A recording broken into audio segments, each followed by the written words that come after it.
Noong ika-19 na siglo, maraming daredevils ang sumubok na hamunin ang malakas na falls.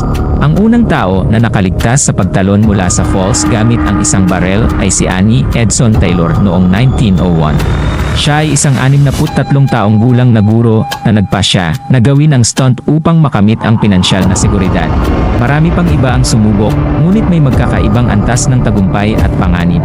May ilan na naniniwala na sa ilalim ng malakas na agos ng Niagara Falls ay may lihim na sistema ng mga kuweba na hindi pa natutuklasan.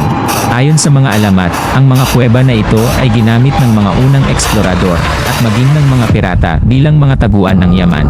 Ang Cave of the Winds ay nagbibigay ng pagkakataon sa mga bisita na makita ang rocky underworld ng falls. Ngunit may mga lokal na alamat na nagsasabing may mas malalim at hindi pa natutuklasang mga kuweba na matatagpuan pa sa ilalim ng lupa.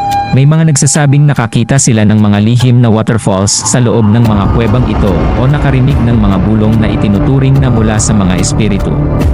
Isa pang misteryo na umiikot sa Niagara Falls ay ang paminsan-minsan na paglitaw ng mga kakaibang liwanag at pagbabago sa oras. May mga bisita na nag-uulat ng kakaibang pakiramdam na parang mabilis o mabagal ang pagdaloy ng oras kapag malapit sa falls. Isang fenomeno na tinatawag na Niagara Mirage, kung saan ang pagsalubong ng araw sa paglubog nito ay nagiging sanhi ng